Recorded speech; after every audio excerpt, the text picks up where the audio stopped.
Sa video natin ngayon, sasagutan natin yung problem na to. A continuous wall is founded on 3 rows of piles spaced at A 1.8 meters apart, and then the longitudinal pile spacing is 2 meters in the front and center rows, and C naman is 3 meters in the rear row. So front, ditong banda yan, and then yung rear naman sa likod. The resultant of vertical loads on the wall is 950 kN per linear meter, and the resultant moment is M equals 265 kN meter per linear meter. Now, we have to first understand kung ano yung itsura niyan sa parang sa 3D. So, kapag naka 3D yan, ito yung wall natin, and then, ito naman yung footing. So, extend natin to, ayan. Now, ikakat lang natin yan. So, essentially, yung load na nag-act is 950 kN per linear meter. Parang ganyan yan. Ayan. And then, yung moment naman is parang moment per linear meter pa rin. So, we have to multiply the two by a certain distance para maging concentrated moment saka concentrated load siya. And then, we are analyzing hindi 1 meter strip. Dito ka dapat careful. Since meron namang piles dito and then notice na hindi symmetrical yung spacing niya. Therefore, we have to consider a pile group. Now, the concrete footing binds the piles, causing the surface along the top of the piles to remain a plane as bending occurs. Therefore, yung pile group pala, pwede natin i-treat as isang structural member lang subjected to axial load and bending. And then, the cross-section of the member would be the combination of the cross-sections of the piles. Now, kulang pala to ng broken line. Ayan. Now, we have to first identify kung ano yung group dyan. Ano yung group ng piles. So, para ma-identify mo yan, just try to observe a repeating pattern. Now, dito, merong tatlo.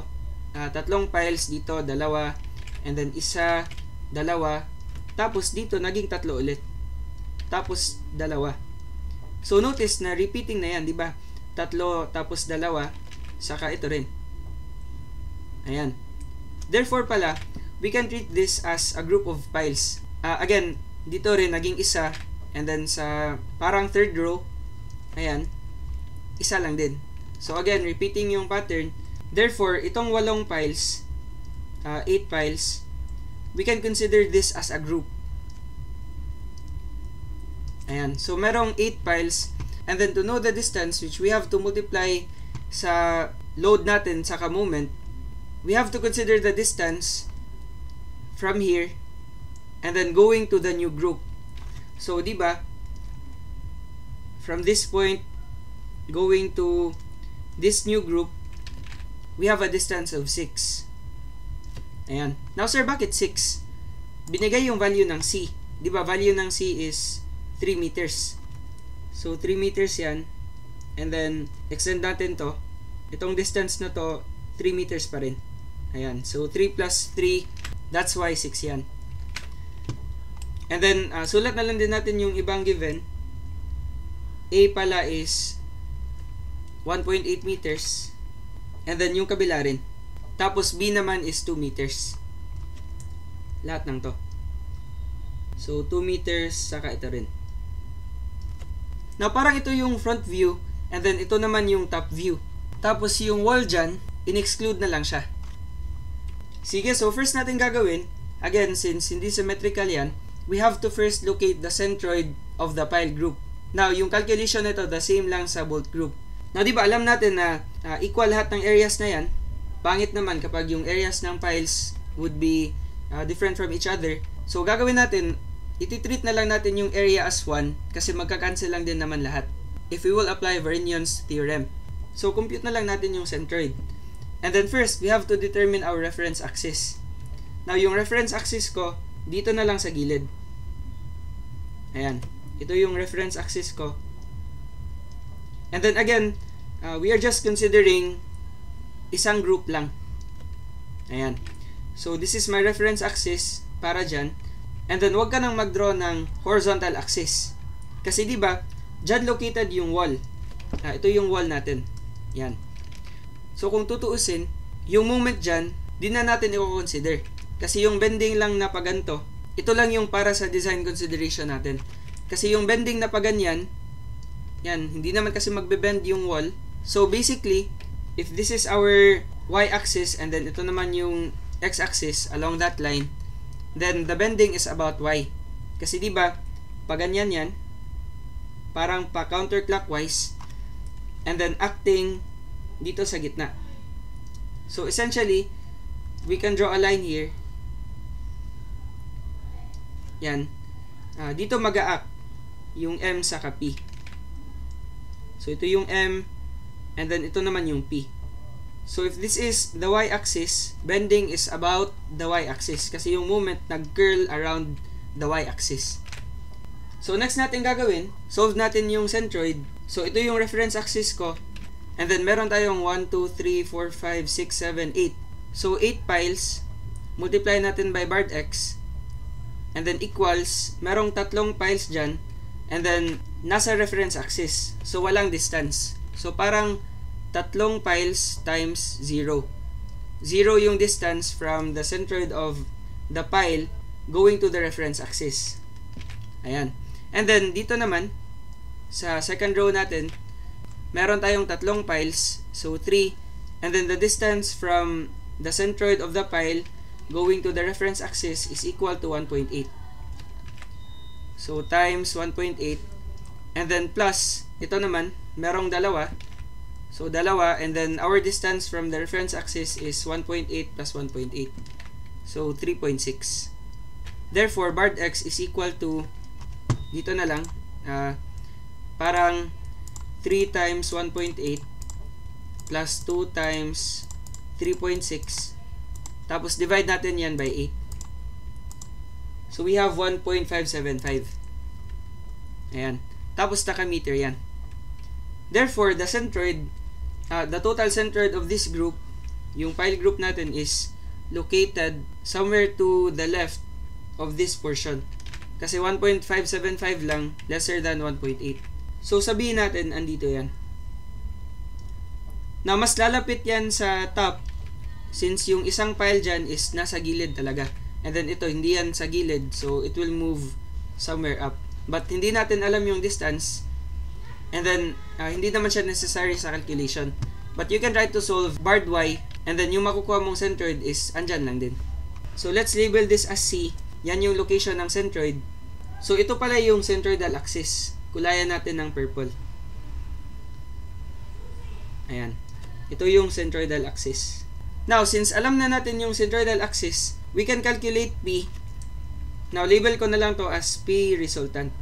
And then, ito naman, moment resultant. Now, yung P resultant natin, this will be 950 kilonewton. Yan. Multiply natin by 6. Again ha, ito kasi yung distance from this row going to the new group. So, we have 950 times 6. Ayan, parang kn per m yan times 6 meters. Magka-cancel yung meter. So, we now have a concentrated load. So, 950 times 6, we would have 5,700. So, 5,700 kn. And then, for MR naman, we have a moment of 265. Ayan. Kilonewton meter. Parang kilonewton meter per meter yan. So, per meter, then multiply natin by 6 meters din para mag-cancel yung meter dyan. Therefore, the resulting moment is 265 multiplied by 6, we have 1,590. Ayan. And then, kilonewton meter. So, concentrated na yan. And then, notice na yung location ng load natin, ito kasi yung parang front view. Diba? Located yan sa gitna ng second pile. So, itong load pala na to, meron siyang eccentricity going to the centroid of the pile group. So, we also have to account for that. Bale, meron siyang distance dyan. Ayan. Ito yung eccentricity. So, meron siyang moment na makukos. Diba? Now, this is a downward force and then we have this moment arm.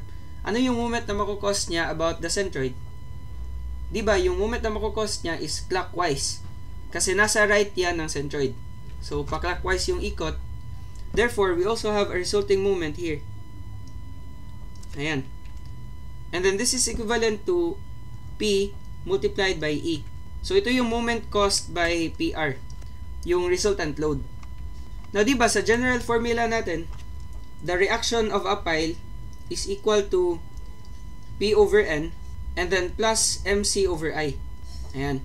But since meron tayong dalawang moments, merong caused by eccentricity and then merong caused by the concentrated moment, so magdadagdag tayo.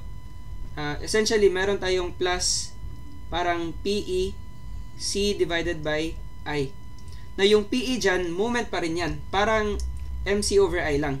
M yung PE times C divided by I. And then, essentially, plus minus pala yan.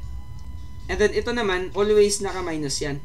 Direct stress kasi, and then our load is downward, it's pushing toward the pile, so automatic, minus. Parang force divided by area na compressive. Kapag i-follow mo talaga yung sign convention. Bale, yung convention ko is negative compression, positive naman yung tension. But pwede mong baguhin yan. Pwedeng positive yung compression and then negative naman yung tension. Depende na yan sa preference mo.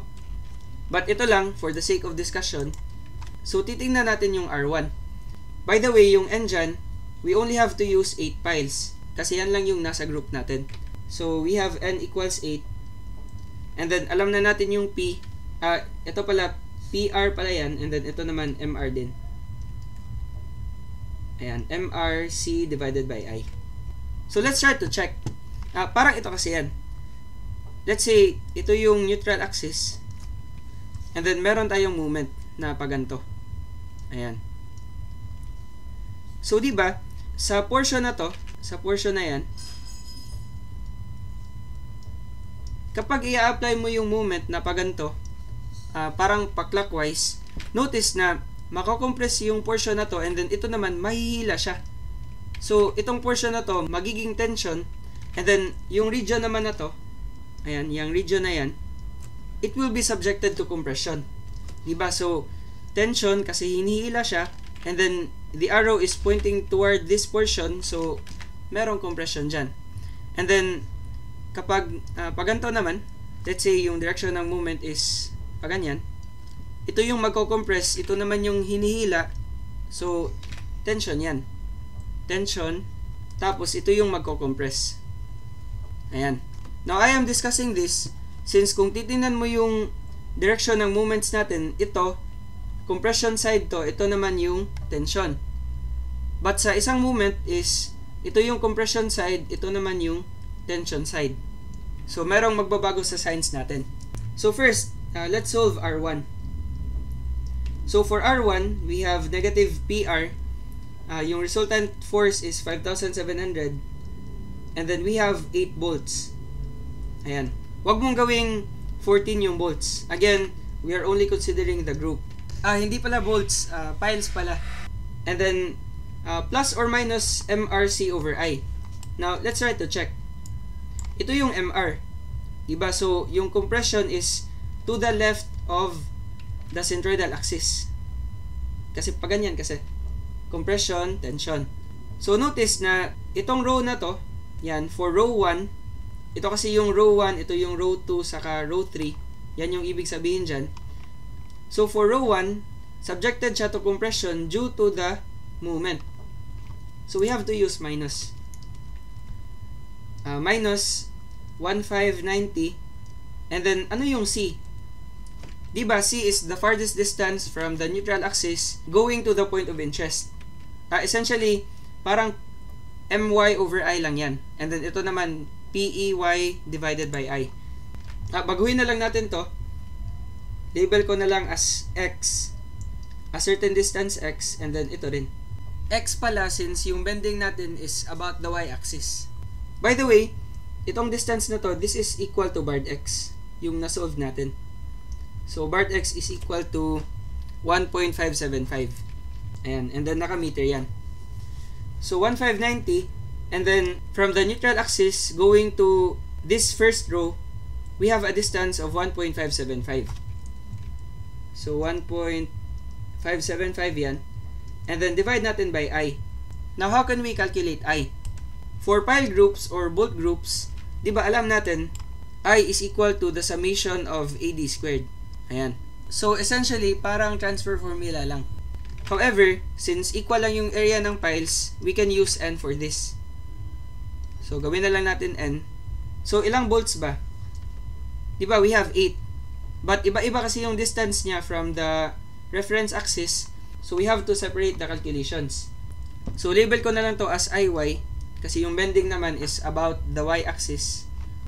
For the first row, merong 3 piles. So, 3. And then, yung distance niya from the centroid is 1.575. So, 1.575. And then, square dapat. Kasi d squared kasi yan. And then, plus, for the second row, merong 3 bolts. So, 3. And then, the distance from the centroid going to the second row, this is essentially 1.8 minus 1.575. Kasi diba, yan yung distance na matitira. So, 1.8 minus 1.575. Tapos, naka-square. And then, for the last row, 2 piles. So, 2 and then times, parang 3.6 yung buong distance na yan. And then, minus 1.575. Yan yung distance na matitira. Diba? I hope agree lang. So, we would have 3.6 minus 1.575. Ayan. And then, kailangan naka-square. So, solving IY, we have 3 times 1.575 square natin, then plus 3 times 1.8 minus 1.575 square pa rin. Then, plus 2 times 3.6 minus 1.575 and then squared. We have 15.795. Na merong Caltech para dito, but ando na yun sa moment of inertia Caltech na video natin.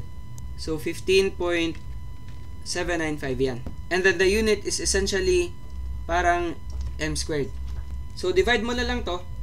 Ito, IY, ito rin. So, divide by 15.795. And then, if you try to notice, naka-kn yan, divide mo by n, magiging kn lang yan. And then, ito naman, knm times m, magiging knm squared divided by m squared. Magka-cancel yung m squared, so kn na lang yung matitira. Therefore, reaction na talaga yan. Naka-force na yan. By the way, move ko na lang to. Ayan. Ito yung R1. And then, let's look at PE.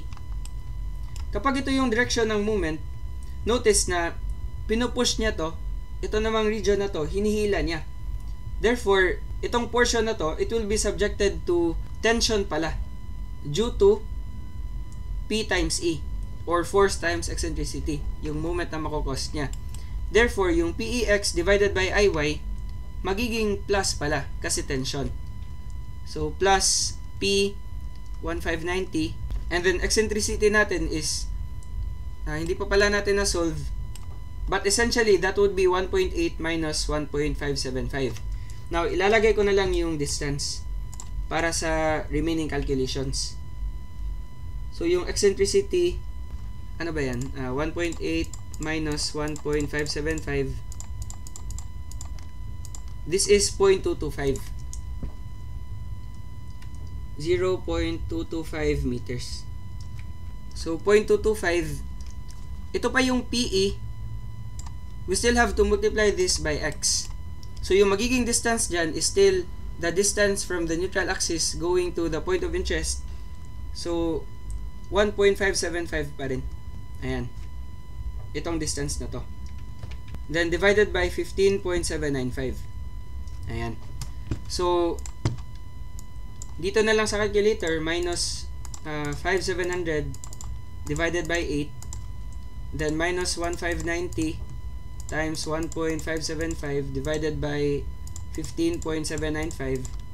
Then, plus 1,590 times 0.225 times 1.575. Wait lang P pala to, P. So, P is 5,700 pala. Ayan, pasensya. Yung moment kasi yung nagamit ko. So, 5,700, then divided by 15.795. Ayan, press equals, we have negative 743.162. And then naka-KN na yan. Now, yung negative dyan, it means na subjected siya to compression. So, box na lang natin yan. So, our answer for number 1, this is letter B. 743.2 approximately. Now, for R2 naman tayo. Now, for the second row, we can just copy this. Essentially, yung P over N, hindi yan magbabago. Ito lang, yung distance natin na X. Yung I din, hindi rin yan magbabago. Now, for the second row, ano yung distance from the neutral axis going to the point of interest? I hope agree lang na that would be equal to 0.225. Kasi diba, from this row going to the neutral axis, 0.225 yan. So, ito lang yung papalitan natin. 0.225 na yan. And then, yung kabila rin, 0.225. Ayan. And then, we also have to change the signs. Now, let's try to check. For MR, ano yung moment na makukos niya about these piles?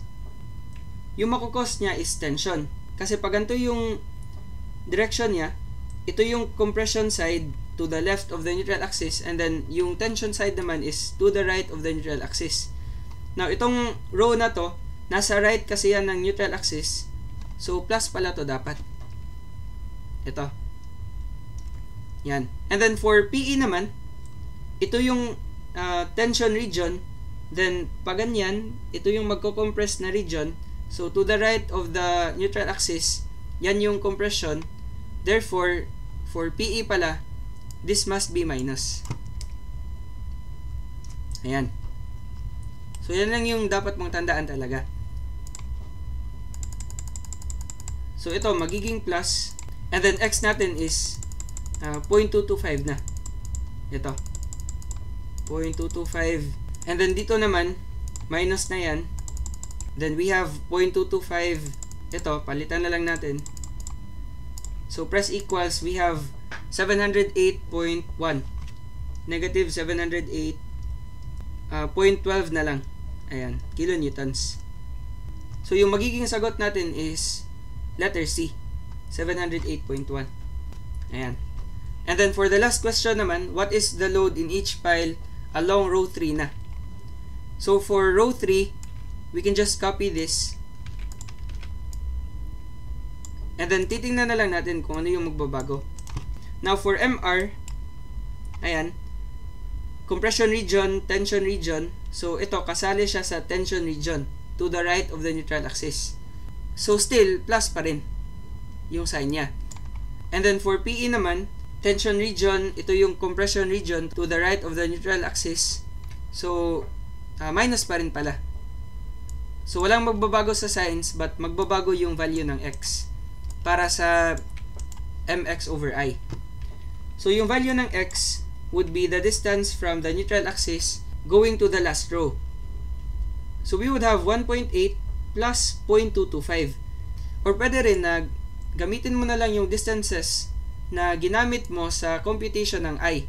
Diba, 3.6 minus 1.575 yan, equal lang din yan sa 1.8 plus 0.225. Kasi diba, yan naman yung distances from the centroid of the individual figure going to the total neutral axis. So, ito na lang, 3.6 minus 1.575. Ayan. So, essentially pala, yung 1.8 minus 1.575, ito lang din yan. Yung 0.225. Pwede mo yung maging shortcut. Saka ito rin, magiging 3.6 minus 1.575. Ayan. So, baguhin na lang natin to. Yung signs, the same pa rin. But this is now 3.6 minus 1.575. And then, ito naman, 3.6 minus 1.575 din. So, press equals, we have 673.07 or 08. So, naka-KN yan. And then, our answer is, check natin. We have letter A, 673.1. Now, alternatively, you can also get the net moment. Now, sineparate ko lang yan kanina, yung mx over I saka PEX over I para mas maintindihan nyo yung combination ng stresses. But again, essentially, pwede mong i-combine yung moments. Diba, this is acting counterclockwise. So, magiging minus 1590 yung resultant niya. And then, ito naman, clockwise, equivalent to PE. So, plus 5,700, then multiplied by 0.225. Negative for counterclockwise, positive for clockwise. So, pressing equals, we have negative 307.5. Now, negative yan, meaning the net moment is counterclockwise pala. So, negative 307.5, pwede mo yung isahin na lang, parang ito na, parang magiging negative PR divided by N, and then plus or minus, yung total value ng moment, or MT na lang, multiplied by X divided by IY. Ayan, and then yung moment dyan, moment total, ito na, 307.5, and then yung titingnan mo whether compression or tension is already a total moment na naka-counterclockwise, and then 307.5. Bale, exclude mo na yan, this one and this one, ito na lang yung titingnan mo. Pwede mong i-try, tapos the same lang yung lalabas. So, ito lang talaga yung approach. And then, yung mahirap lang dito is identifying the group, identifying the pile group, and also identifying the signs para sa reaction natin. Pero once magamay mo na yan, the same lang yung concept sa pre-stressed concrete, essentially. Madali na lang yung RC saka steel kapag alam mo talaga yung concept ng mechanics.